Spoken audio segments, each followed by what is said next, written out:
forget who said it actually, but the right wing or the right of politics is constantly trying to recruit while the left is constantly looking for traitors to expel. It's something of a truism, but it occurred to me this morning when the story of Keir Starmer determining to go after Labour leadership election rules that allow the party to end up being led in Parliament by people who hardly anybody in Parliament wants to be led by. It's easy to forget how few people supported Jeremy Corbyn from the Parliamentary Labour Party during that leadership battle with Owen Smith. Remember him? But I think the figure was 18. It was incredibly low. I spoke to Angela Rayner about it yesterday because she was one of the few. And although she, like everybody else with a scintilla of common sense in the Parliamentary Labour Party, comes under constant attack from the former leader's fan club, she was loyal because she felt that the mandate delivered by the election, whatever the terms of the election may have been, the mandate delivered by the election should be respected. So he should have had the chance to fight at least one general election. It was a fascinating conversation that you can hear at length in a forthcoming episode of Full Disclosure. There's also the obvious risk of factionalism here. Incredibly difficult to have a sensible conversation about anything involving the C word because you won't believe this because you don't spend your life in the doldrums of social media, but it is still being fought like, Japanese soldiers found on a Pacific island 30 years after the Second World War had ended. Momentum and the Jeremy Corbyn fan club continue to attack Keir Starmer and continue to attack anybody who voted for the Labour Party without a great deal of hope at the last general election. In fact, anybody who is not a fully signed up member of the cult. And there's me already falling into the trap of blind factionalism. But here's the thing. If you were a Labour MP, the idea that you can be led by somebody who does not enjoy the support of the Parliamentary Labour Party always struck me as slightly ridiculous. I wish we could have this conversation without the shadow of the worst, the most cataclysmic period of Labour leadership in living memory overshadowing us. I wish we could say those well. I wish we could just agree on that. A defeat in the context of Brexit, which any half-decent leader would have been able to describe in fairly accurate terms. I don't think anyone now can pretend that their Project Fear wasn't almost entirely right. The trade deal with America today, straight to the back of the queue, just as warned. But having failed completely to slay that dragon, Boris Johnson manages to waltz into Downing Street on the back of promises that have already been broken. And he has an 80-seat majority almost directly as a consequence of the failure of the last leadership to put up anything remotely resembling a decent fight. And part of the problem was that you had a leader in place who did not have the support of the parliamentary party. And that Or at least would not have been the first choice of anything close to a majority of the parliamentary party. And that made me feel sorry for him.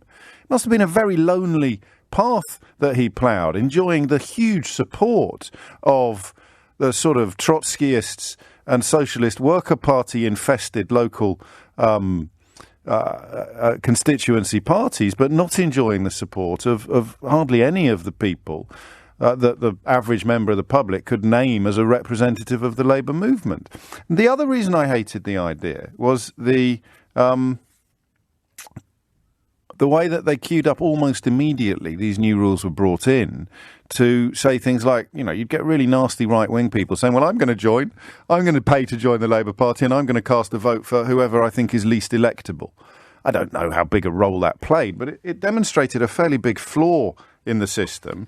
Originally, some support for some opposition to the changes that Ed Miliband introduced was built on the idea that he was trying to reduce the amount of influence that the unions could exercise over election processes because unions sponsor so many MPs and they have such a fat slice of the Electoral College themselves.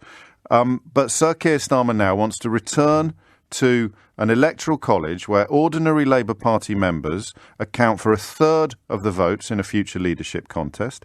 MPs would account for another third of the vote in any future leadership contests, and trade unions would also be given a third of the vote. And I wonder whether we can have a conversation about this without it becoming caught up in, really utterly outdated and irrelevant factionalism.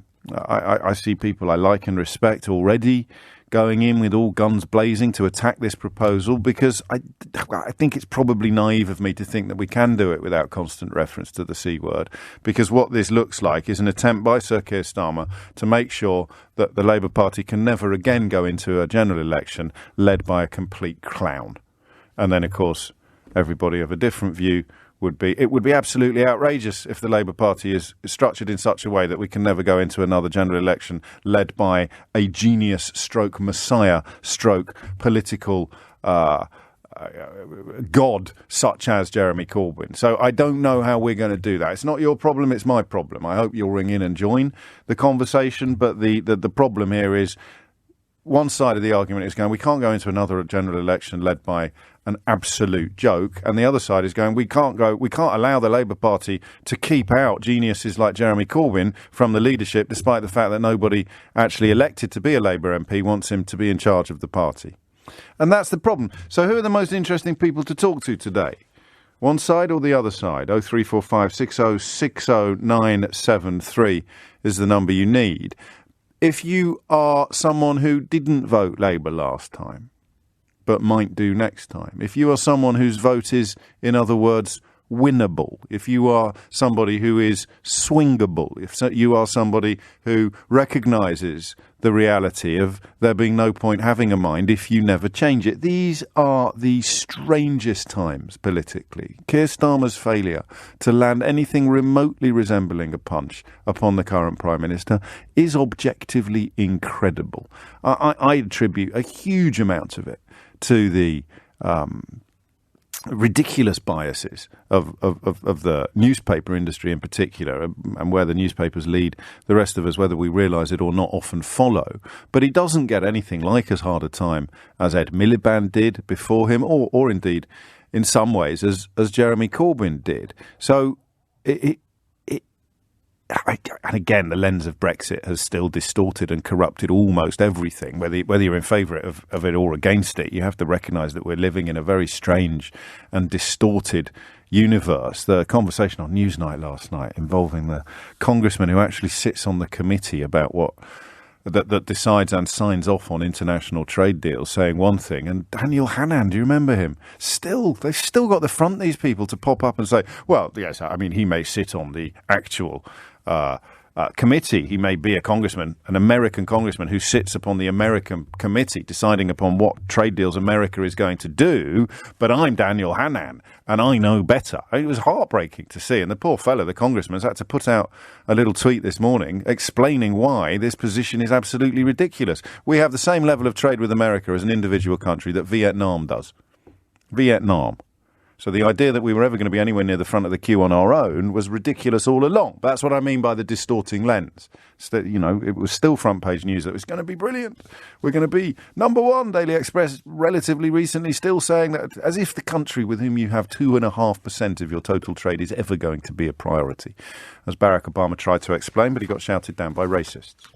12 minutes after 10 is the time. Back to British politics, if you would. If you are swayable on this, or if you think I need a lecture, possibly even a metaphorical slap, explain to me why one member, one vote, as it were, is the best way to elect a leader, even if, and you will have to address this point, even if it leads the parliamentary party led by somebody they do not want to be led by. I like the old system. I like the old system because it represents the three most important arms of the Labour movement, but it also recognises that the constitution of those three arms is very different. A Labour MP's opinion on who should be the leader of the Labour Party is more important than mine, okay? Or more important than a Labour member's. It's more important than the average trade union member as well. It seems to me that being the leader of the Labour Party is a job, right? And the idea of having to do your job, and I hope I can construe some sympathy for the last leader from this explanation, doing your job when your workforce don't want to be led by you is almost impossible. Now, whether you like that or loathe it, that is the system that you currently have. you can put a leader in place that the Parliamentary Labour Party, the Labour MPs, do not want to be led by.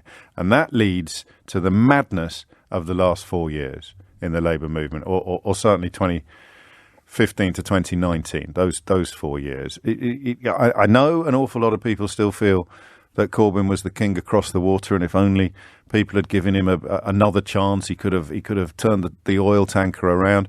And I know how upset many people who normally agree with me and normally speak quite warmly about the programme. I know how upset you get about the fact that I think he was the biggest disaster to befall the Labour Party in 100 years. It's an argument we can have over a pint or over a small sherry, should our paths ever cross. It's not an argument we should be having anymore. I mean, part of me is tempting to say it's not an opinion, it's just counting. Losing an 80-seat majority to a party that was campaigning on lies that had already been proven to be wrong by more intelligent people than the Labour Party was led by is unbelievably awful. And it could only happen because a leader was put in place that the MPs, who've dedicated their lives to the Labour movement, didn't want to be led by. You, meanwhile, in return for twopence halfpenny, could sign a cheque tomorrow and have the same amount of influence over who leads the Labour Party and now pick your favourite Labour MP. Okay, so in return for twopence halfpenny, you can have the same amount of influence over who leads the Labour Party as your favourite Labour MP. I just don't think that's right. But I'll tell you, because I am determined to conduct this conversation outside the shadows of the last leader, and maybe away from any feelings about the current leader as well, objectively, philosophically, even perhaps ethically, certainly politically. I just don't think that's right, but I am open to persuasion. I don't think that the Labour Party, the decision about who leads the Labour Party, should be taken by people who only have to sign a cheque to get involved. They should have a say, because the massive majority of them are acting in good faith, but they should not have an equal say to the men and women who have dedicated their lives to the pursuit of political power on behalf of the people they represent. They simply shouldn't. The idea that you become an MP and you have no more say over who leads your party into the next general election than Bob over the road, who joined the party last week by accident, is, to me at least, or John up the way, who joined the party in order to vote for the person he thought was most likely to lose to the Tories because he's a massive Tory. Or, Doris. Actually, we're giving Doris a bit of a hard time at the moment. Doris is busy on Facebook. She hasn't got time to be joining any political parties. Or Gladys. Gladys, in the flats at the bottom of the road. She has the same say. She still thinks the Labour Party is led by Neil Kinnock. But she's got the same say on who the next leader should be that Angela Rayner has, or Keir Starmer has, or John McDonnell has. So I just don't think it's right. And clearly, the rationale, the reasoning of Ed Miliband when he did this should have been picked apart a little bit more acutely at the time. Some of the reasons were ridiculously obtuse, actually, for bringing this in. Some of them looked like a good idea at the time, but patently, clearly weren't. But believe me when I say, in fact, always believe me when I say this, sometimes it might be almost impossible to achieve, but it's never completely impossible.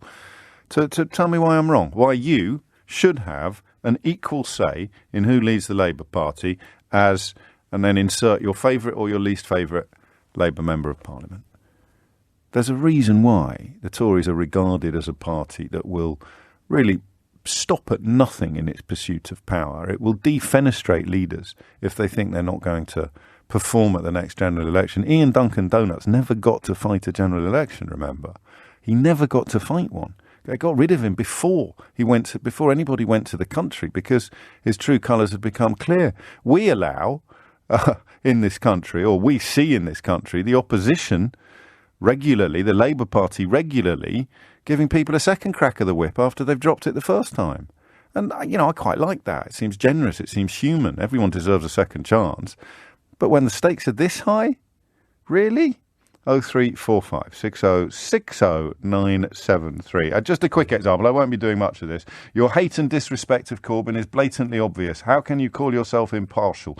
I don't, mate. I think Corbyn was the worst thing to happen to the Labour Party in 100 years. If you think that somehow translates as me claiming I'm impartial, then I think you solve the mystery of why you ended up being a Jeremy Corbyn supporter. I don't know whether I would have chosen this particular battle at this particular moment if I was Sir Keir Starmer. I don't think I would have done, to be honest with you. I'd be dedicating much more time to trying to detail the disasters that Boris Johnson is still visiting upon the country, and I don't know that it speaks particularly powerfully to the country for the next Labour conference to be focused, as the influential leader of the Unite Union has just said, focused upon rules rather than issues. Indeed, Sharon Graham, of whom I speak, has said that she's not even going to go to conference, which is not great news for a Labour leader, although there's these constant tensions, isn't there?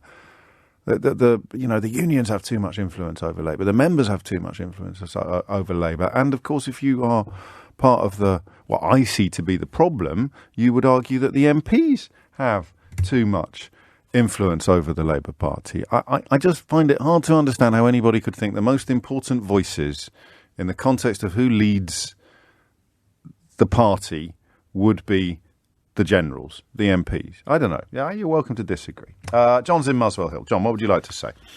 Hi, James. Hello, I'm struggling to understand what's wrong with the system that actually elected Keir Starmer, who the Parliamentary Labour Party thought was I'll the tell most you desirable. again. It can allow the Labour Party in the Parliament to be led by somebody who not a single Labour MP voted for. Well, I mean, do you understand now, John? No, wait a minute, hold on. Well, I'd want to be clear you understand before we continue. You say you didn't understand what the problem was. The problem with the current system is it can see the Labour Party in Parliament standing up with every Tory on the other side of the House, knowing that this woman in front of them or this man in front of them doesn't enjoy the support of a single person on the Labour benches. Now, tell me how that's not a problem. Well, people that supported Jeremy Corbyn... No, let's not go there. Just tell me how that's not a problem. Well, I think it's undemocratic. I think I pay my subs as a Labour member. Yep. And I feel I should have, That's fine. Your feelings are fascinating, but you do understand why it's a problem. Hold on, let me just explain. You asked me a question. No, I didn't. I didn't. You came on and said you didn't understand what we were talking about. So I've told you. I want to be clear that you understand why it is a problem. I don't agree with it. Right. So you think it's fine for the Labour leader to stand up with the support of absolutely nobody standing behind him? Well, that's not true, because that's what the system can, John. That's what the system can deliver, and we're addressing your failure to understand the problem. It's democracy. Yes, you are comfortable with a system that allows a Labour leader to stand up in the House of Commons with everybody in the building knowing that he didn't get a single vote off a Labour MP. Except himself. He probably would have voted for... But that's not true. Right, You're being disingenuous. No, I'm not. That is what the system... That is what... OK, John, I'll try again for the final time. Okay, we are talking about a system. We're not talking about a leadership election. We're not talking about a specific leader. We're not talking about Jeremy Corbyn. We're not talking about Keir Starmer. And we're certainly not talking about Diane Abbott. We're talking about a decision to change a system. And part of the reasoning behind that decision is that the system can currently deliver a leader in the Labour Party, in the House of Commons, despite not a single Labour MP having voted for him. Well, and you're in favour of that. That's democracy. Fine, mate. That's fine. You're in favour of it. Sometimes... Just say you're in favour of it. So tell me why it's a good idea, then. I'll tell you why it's a good idea, because it's democratic. Yes, well, you can keep repeating the word democracy or the word democratic. There's someone over there. There's someone over there who hates the Labour Party. There's someone over there whose every waking hour is dedicated to keeping the Labour Party out of power. And he gets a vote. He gets the same vote that you get in this system. So explain to me why that's a good idea. It's democratic. It's democracy. You're just going to keep saying it's democratic. So you get a vote in the Tory leadership election, do you? No, I don't want to vote in the Tory leadership election. It's got nothing to do with me. Good grief, John. There's a Tory over there who gets a vote in the Labour leadership election that is worth the same as every Labour MP's. It's worth the same as whoever your political hero is. I believe that every Labour member, whether they're an MP or whether they're just a Labour member who's knocking on doors, or someone who's not trying to get people like Keir Starmer elected, John, have got an equal right in the say of who leads their party. And the price you pay, for that. No, please listen. The price you pay for that belief is offering an equal vote to people who don't want Labour ever to win an election. The price you pay for that. The price I paid. No, John, you must. Come on, mate. You can't come on the radio and say you don't understand something and then keep proving it. The price I paid is getting a leader in the last election that I didn't like and I didn't vote for. But I'm still a Labour member. Yes. I still go knocking on doors to get him elected. Fine. And the person over the road who has joined the Labour Party with the direct desire to keep Labour out of power? How many people did that? Do you know how many people did that? That's why you have a system that minimises the power that they can influence. How many people did that? I don't know, John, but the system allows them to, and it gives them the same. John. Yeah. You've just delivered the Conservative Party the biggest majority it's practically ever had. You've just inflicted the worst Labour leader upon the party that we've seen in 100 years. You've just consigned... He didn't do too bad in 2017. Because he borrowed the votes of Conservative Remainers and then chucked them all in the bin from 100 miles high. Look, I was a Labour Remainer, but John. I didn't like the way that Europe treated Greece and Cyprus, for instance, but I have to accept that was the result. Right, you are. Well, go and look at the polling in Greece, John, and get back to me. We'll look at the polling in the Labour Party No, John, go and look at... You can't keep doing this, John. You can't keep saying, let's talk about oranges, and I say, OK, I know quite a lot about oranges, and you say, oh, well, let's talk about apples then, and I say, oh, do you know what, John, I know a little bit more about apples than you do, and you say, well, let's talk about cherries then, and I say, well, do you really understand what it is that you want to say about cherries? And you say, no, I don't understand the point about cherries. So I explain the point about cherries, and you say, let's talk about bloody gooseberries. John. And that's the problem, mate, is that you want a system that allows Tom, Dick and Harriet to have the same say over who leads the Labour Party into the next general election as the flipping cabinet. And you can keep saying that's democracy, and you'll keep losing. Peter's in Oxford. What do you want to say? Hello, James. First of all, I agree with you. You're a doctor, aren't you, Peter? Have you got any blood pressure pills? Have you got any blood pressure pills? I think John's just pushed me over the edge. No. I need a prescription. Okay, Carry on. Absolutely right. Well, look, I think you're right about Keir Starmer. I think his intentions are good. His timing is bad. And John actually has potentially 3 opportunities to influence the outcome of the Labour election because he's a trade union member and he also elects his local Labour MP. Yes. And in actual fact, the system that Keir Starmer is proposing, where MPs have more of a voice, it's not undemocratic. They, after all, are elected representatives of the public, and also they know their candidates better. They know who's standing. They'd have known Jeremy Corbyn well enough to know that he was incapable of being leader. Many people who voted for him only saw that loss and voted for him for perhaps with good intentions, but not on any evidence. You've done it as well. I need to pull you up. I think naively, it's a naive hope that we can have this conversation without it being a conversation about stopping or, alternatively, from John's point of view, allowing another Jeremy Corbyn-type figure to rise to the top of the party. And John's in favour of it. He'd love nothing more than to have a Labour leader who enjoys the support of precisely no Labour MPs, because that's more democratic.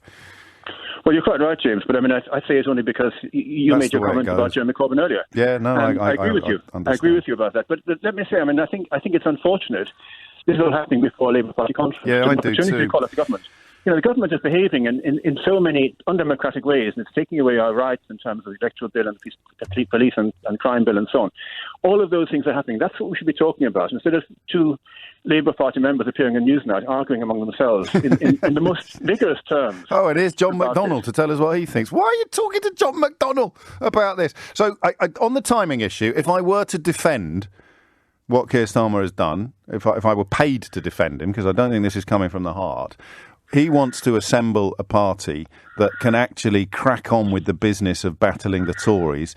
And one of the key things he thinks he has to do first is get rid of all the backseat drivers who are, let's just say, not exactly dedicated to winning the next general election, because they're never going to stop fighting the leadership election of 2015 or the internal battles of 2015 to 2019. And he sees this as a way of lancing that particularly pustulant boil of internal sabotage. Well, absolutely. Do you think? The other thing I was actually going to say is that quite clearly, Keir Starmer's inexperience is telling. He's a great leader. He's a great asset to the party. But he just needs to play to his strengths, not to his weaknesses. And he's got to understand what battles to fight, because if he fights a losing battle on this, it'll diminish him. It could be game over, I think, if he fights a losing battle on this. And he might do, which, again, if I were being paid to defend him, again, you might say that proves why that it's such a big priority for him. It proves that he's doing it because he doesn't think he can win a general election, with the constant heckling in the background and the constant whining and moaning from people who've had their moment and blew it twice.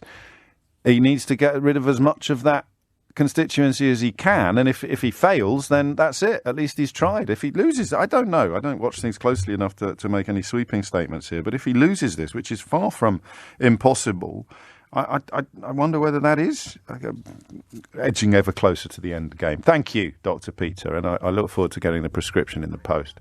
Neil is in Kenilworth. I don't know how big a constituency he represents, but for me, he points out a principle. As does Rory, actually, who says, I remember when George Osborne was speaking at the GQ Awards and he said that he needed to go and vote for Jeremy Corbyn 3 more times. Ha, ha, ha. Neil says, as a GMB union member, I voted Jeremy Corbyn to help ensure Labour didn't get back into power. Matt has an answer in Tunbridge Wells. He says, I fixed it, James. You have to be a member for 10 years before you can vote. You do your time, you pay your subscription, and then you can vote. That would eliminate your theory that people could join and swing the vote, but it wouldn't address my sincere belief at the moment, although I can be persuaded from it, that the Labour MPs should have more say in who becomes the leader of the Labour Party than members.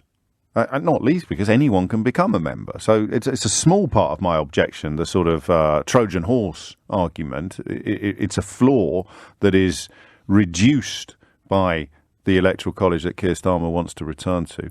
You know, you could also point out, and this would be a little bit glib, I think, a little bit mischievous, that I don't think Labour has ever won a general election without a leader who was elected under the old system. And it's never won a general election with a leader elected under the new system, although Keir Starmer will, of course, be hoping to change that. Mark's in Birmingham. Mark, what would you like to say? Hello, James. First-time caller, long-time listener. I know that's become a bit of a catchphrase for people. So I guess the reason for my call is I'm one of those people who's kind of sat almost in this void, really. Following Corbyn's sort of rise in 2015, I, to coin a phrase, drank the Kool-Aid a little bit. Yeah. Was fully behind him until about, I think it was following 2017, where we ran the Tories really close, and he just completely failed to capitalise on that. And I think that was the moment for me over those last 2 years, yes, when I realised that he was not the man to lead us. On the flip side, there's also very little in Keir Starmer that I look at as a leader that sort of galvanises me as a Labour voter. So I'm very much disenfranchised by both. And on this point, again, I can see both sides of the argument. I absolutely agree with what you've just said. You're a human fence. I am on human fence. I absolutely agree with what you've just said. Of course, this idea that anyone who joins can sway the vote. And as you said, there were many people who were pushing for Corbyn to get into power because they could see what was coming, and that's where we are. But on the flip side, we've got a government now that's treating the electorate with insulting our intelligence on a daily basis, treating us with disdain further and further. I mean, some of the appointments in Johnson's reshuffle are effectively a middle finger to us as voters. Liz Truss, for example.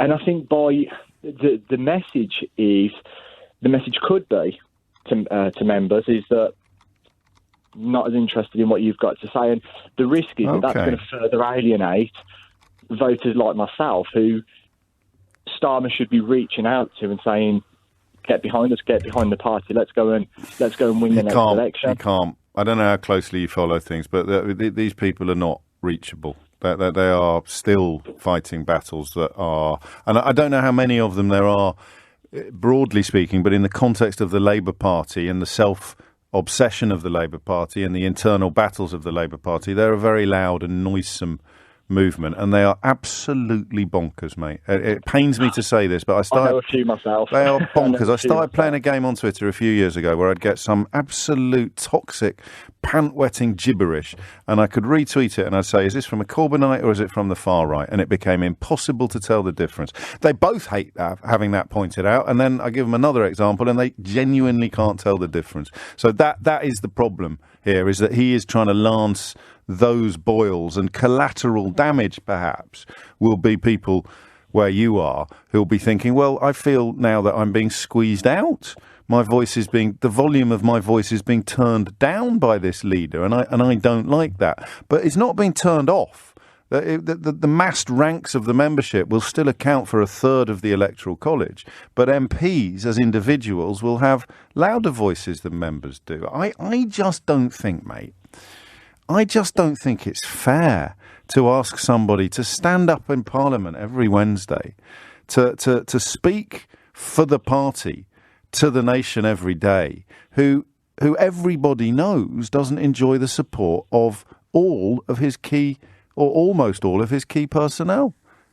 And Corbyn had to appoint a shadow cabinet of people that didn't want him to be leader because so few Labour MPs wanted him to be leader. I just think that's daft, and that's why I wish we could do it without reference to the individuals and the personalities, because I don't think any leader should be put in a position where he goes...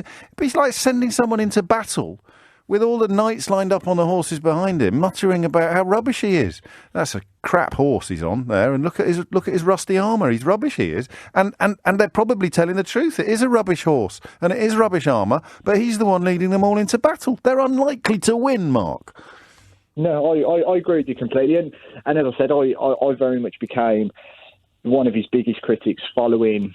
When he lost that, he got lent a ton of votes because of Brexit, and then failed to understand why he'd been lent a ton of votes. It was horrible to watch. That is exactly where my support fell down.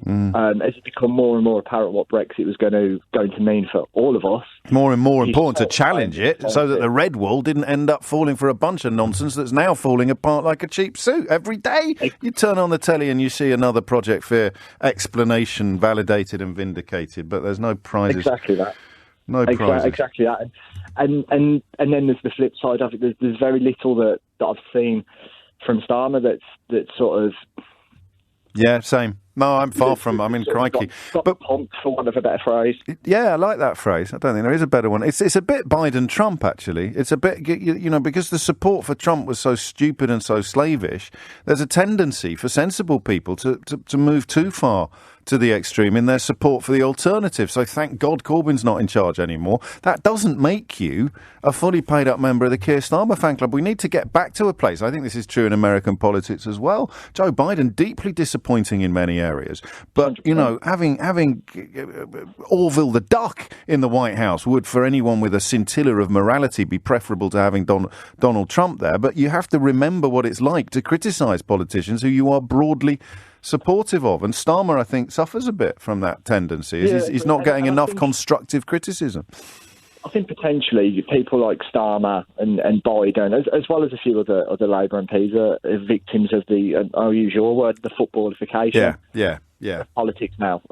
Facts have given way to shouting and given way to feelings, and there's a massive element of that. And to use the Biden example, Biden is not the answer for America, but what he is the first small baby step towards it. Beautiful. I think a lot of people were expecting this massive swing from the idiocy and lunacy of Trump to a far more sensible and humane politics, and Biden's neither of those things. As I say, you make the comparison between Biden and Starmer, and I think it's absolutely spot on. Well, you led me to it. Although I've got to take you back to the bit you said at the beginning. I got the first thing you said about treating the electorate as if they're stupid. Talking about the current Prime Minister, there's a quote by George Carlin that I only stumbled across the other day, but I think you'll like it. He says, "Think of how stupid the average person is, and realise that half of them are stupider than that." So I don't know who it is that he's treating. He might just be treating some of the electorate as they deserve to be treated. Mark, that was a great call. Thank you. A brilliant debut on the programme as well. 0345 6060 973 is the number that you need if you want to just have a crack at explaining. And this is the point here. Not so much. It's a bit of a red herring that, I'm going to join the Labour. Lots of right-wing commentators and columnists said, I'm going to join the Labour Party to vote for Jeremy Corbyn, and then there's no chance of Labour winning an election for the foreseeable future. That's a red herring. The real point here, the real thing you need to imagine is going into a general election or standing up at PMQs every week, knowing that hardly anybody on the benches behind you thinks you should be leader. And remember that the decision that they cast, the vote that they cast, is based upon being in Parliament and being an MP, looking at their colleagues, running the rule over people that they see every day, people that they perhaps socialise with, people that they work with, people that they collaborate with. And the idea that they should have the same amount of influence over who leads that party as a bloke who joined last Tuesday, it just seems to me to be ridiculous. Our first caller would keep just repeating it's democratic, it's democratic, it's democratic. But what does that even mean? You know, surely the opinion... I don't know what you do for a living, right? But if I asked you a question about how you do your job, or what is the most effective way to achieve that goal, I think you would be better qualified to answer that question than me. For example, I might be a customer of your company, or I might have just walked in off the street through the door, and I get a vote on who's going to be the manager of the shop, as opposed to the whether it's the board or the shareholders or the staff. I haven't had any calls from women. This is like my teenage years all over again. No, it's a joke, self-deprecating joke. I wouldn't want you to think it was true. But no women have rung in. I don't know how significant that is. This show takes more calls from women than I think any other radio phone in the history of radio phone-ins. For whatever reason, I'll leave you to speculate on why that may be. But it hasn't today. No. I think Pauline in Watford might be on the line. But apart from that, I've got no women. I haven't spoken to a woman yet, and no women waiting to talk to me apart from Pauline. I don't know why that is, but I would love to know what this conversation says to people who might vote Labour. That's all. Not people who will definitely vote Labour. And there are people on both sides of the Labour divide, both sides of the internal Labour divide. You will vote for the party even though you think the leader is ridiculous because, you can't help yourself, or you might not vote at all. But some people who might vote Labour but haven't recently, does this conversation even land with you? Does it even matter a bit? I'm not sure it does, I'm not sure it does. Starmer doesn't think he's got a chance of winning, I don't think, unless he can remould the party back towards what it was like prior to 2015. So whether it was a losing leader like Miliband or a victorious leader like Tony Blair, the calculation is that he needs to get back to that sort of model, and you can't have the backseat drivers having as much say over the direction that the car takes, or as much say over who the driver is, as the pit team and the passenger, right? And that seems fairly straightforward to me, but it isn't to everybody. 10:52 is the time. Another Mark. This one's in Brighton. Mark, what would you like to say? Morning, James. Hello, mate. I know all these systems, both of them have pros and cons, but I think a huge benefit of the system they've got at the moment, I think it cuts out the deals behind closed doors between MPs and leaders for their support for positions. I think we saw with the Tories, especially with Boris Johnson, it didn't matter what he had said in the past. They were just, let's get this guy and I'm going to fully stand behind him no matter what he says, just to get a position in the government. And I think if you can water that power away from MPs a little bit, the leader's got to maybe put his argument across more with to win people over. Yeah, they're not doing away with it completely. I think I understand what you're saying. The Tory electoral college isn't the same. It's not one member, one vote. There. So I just want to be clear on what we're talking about. So you're talking about someone being made an offer they can't refuse. So I tell you what, back me in the leadership election, and you can be my chancellor. Exactly. And no, I don't have a problem with this. Yeah. Oh, you think, okay, that's interesting. So you think that's, because I think with Boris, we can end up with bad leaders because of that, because they're just backing them to get in power themselves. I know with this, Boris is a bad leader with Corbyn. So no, but Boris would have had the support of everybody. That's the point about populism, is that it for a while it's incredibly intoxicating. So he would have had the support by the time 2019 came round. That they were a little bit worried about Rory Stewart, which is why they actually did finagle that second penultimate round of voting. People who wanted Boris Johnson to win voted for Jeremy Hunt in the when there was 3 left, because the only person they thought might mount a genuine threat to Johnson was Rory Stewart. I don't think that's my opinion. I think that's recorded fact. It's why the numbers don't make sense when you look at them. So that Johnson was going to romp home with support of the CLPs, the parliamentary party, which he then filleted whatever opposition might have been left in the parliamentary party before he'd sat down. So I don't worry. I tell you why I don't worry is that if it's you that I'm trying to persuade, right? That what I offer you is a testament to my leadership skills. If you're a complete cretin, Mark, forgive me, I know that you're not. I'm not going to offer you Chancellor, am I?